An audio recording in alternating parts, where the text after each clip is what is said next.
Assalamualaikum warahmatullahi wabarakatuh. Perkenalkan, nama saya Faiza Sendang Sariswara dengan 3 NIM akhir 249.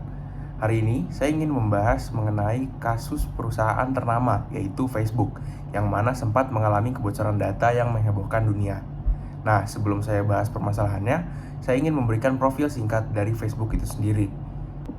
Jadi, Facebook adalah layanan media sosial dan jaringan sosial yang dimiliki oleh raksasa teknologi Amerika Meta Platforms. Dibuat pada tahun 2004 oleh Mark Zuckerberg bersama rekan-rekannya di Harvard College. Anggota awalnya terbatas hanya untuk mahasiswa Harvard. Secara bertahap berkembang ke universitas lainnya di Amerika Utara dan sejak tahun 2006 untuk siapa saja yang berusia di atas 13 tahun. Hingga Desember 2022, Facebook mengklaim 3 juta pengguna aktif per bulan dan menduduki peringkat ketiga di seluruh dunia di antara situs web yang paling banyak dikunjungi. Ini adalah aplikasi seluler yang paling banyak diunduh selama dekade 2010. Nah, selanjutnya saya akan memasuki inti permasalahan dari Facebook ini. Jadi, Facebook menghadapi sejumlah masalah privasi dan penyalahgunaan data di antara tahun 2017 dan 2018. Pada periode ini, Facebook kehilangan kendali atas informasi pribadi pengguna dan membiarkan platformnya dieksploitasi oleh pihak seperti intelijen Rusia dan konsultan politik.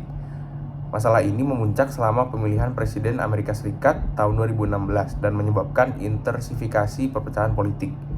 Nah, kasus utamanya adalah terungkapnya fakta bahwa perusahaan politik bernama Cambridge Analytica mengumpulkan informasi pribadi dari sebanyak 87 pengguna Facebook tanpa izin dan kemudian menggunakannya untuk mempengaruhi pemilihan Presiden Amerika Serikat.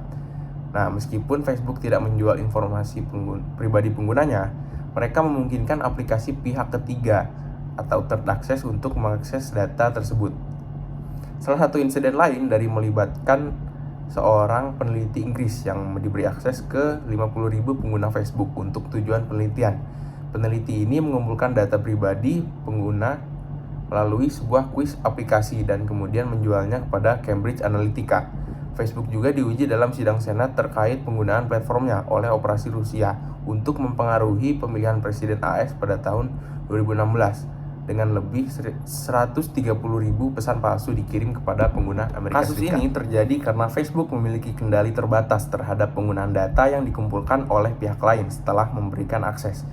Meskipun Facebook berjanji untuk mengambil tindakan setelah skandal Cambridge Analytica ini, mereka kemudian terungkap berbagi data dengan lebih dari 60 perusahaan pembuat perangkat. Selain itu, banyak pengguna Facebook tidak menyadari sejauh mana data pribadi mereka dikumpulkan dan digunakan oleh perusahaan, yang telah menimbulkan kekhawatiran tentang privasi dan penyalahgunaan data.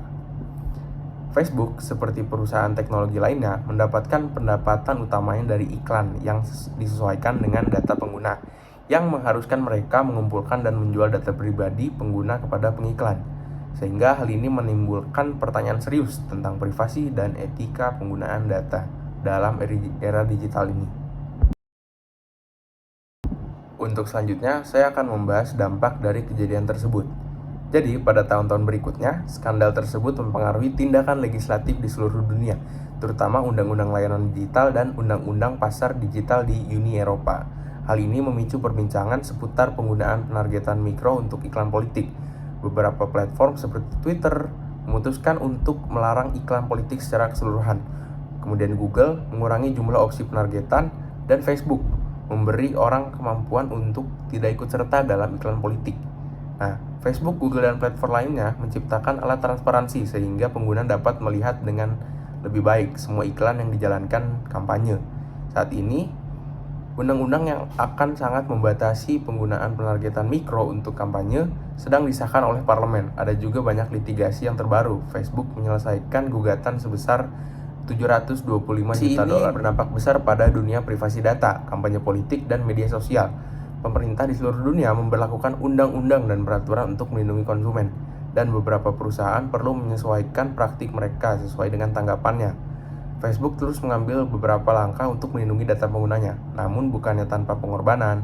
Beberapa dari langkah-langkah ini juga menghambat kemampuan peneliti untuk mengakses data dari perusahaan untuk analisis akademis yang dapat berdampak pada langkah-langkah transparansi.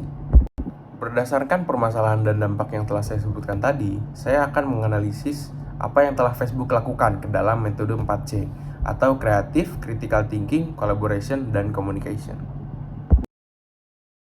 Yang pertama yaitu kreatif.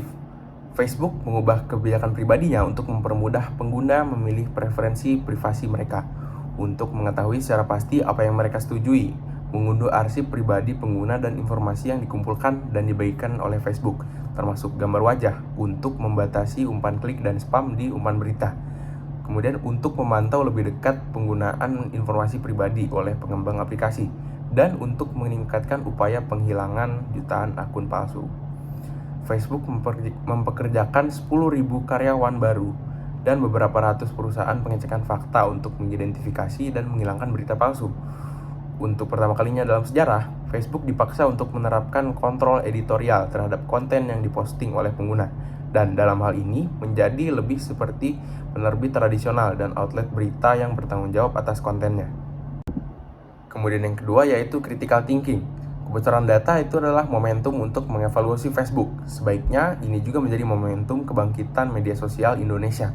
Pengguna media sosial di Indonesia masih perlu diedukasi mengenai pentingnya perlindungan data pribadi agar tidak disalahgunakan oleh pihak ketiga. Media sosial dapat digunakan secara gratis, banyak manfaat yang dapat diperoleh. Tetapi setelah mulai menggunakannya, seringkali banyak orang yang lupa mengenai kehati-hatian pembagian data yang bersifat pribadi. Kemudian yang ketiga yaitu collaboration. Menanggapi masalah ini, pemerintah Indonesia melalui Kementerian Komunikasi dan Informatika pun mengatakan bahwa koordinasi dengan Polri sebagai antisipasi penegakan hukum. Menteri Komunikasi dan Informatika telah menelpon langsung pihak Facebook. Ia meminta jaminan Facebook sebagai PSE atau penyelenggara sistem elektronik untuk taat dengan peraturan yang berlaku di Indonesia. Kemudian analisis yang terakhir yaitu communication. Facebook mengumumkan langkah-langkah baru untuk melindungi data masyarakat dengan lebih baik. CEO Mark Zuckerberg juga berbicara mengenai apa yang terjadi dan apa yang akan dilakukan perusahaan untuk meningkatkan kepercayaan dan keamanan. Mark Zuckerberg menguraikan penyidikan dan audit penuh terhadap aplikasi yang memiliki akses ke data dalam jumlah besar sebelum platform tersebut diubah pada tahun 2015. Ia juga memperkenalkan pembatasan akses pengembang terhadap data dan alat bagi pengguna untuk melihat aplikasi mana yang telah mereka beri akses. Dari kasus yang telah saya bahas, saya dapat menyimpulkan bahwa skandal kebocoran data di antara Facebook dan Cambridge Analytica ini dinilai sebagai kasus kebocoran data terbesar di dunia media sosial. Hal ini disebabkan oleh ketidakmampuan Facebook dalam mengontrol penggunaan informasi setelah memberikannya kepada pihak ketiga.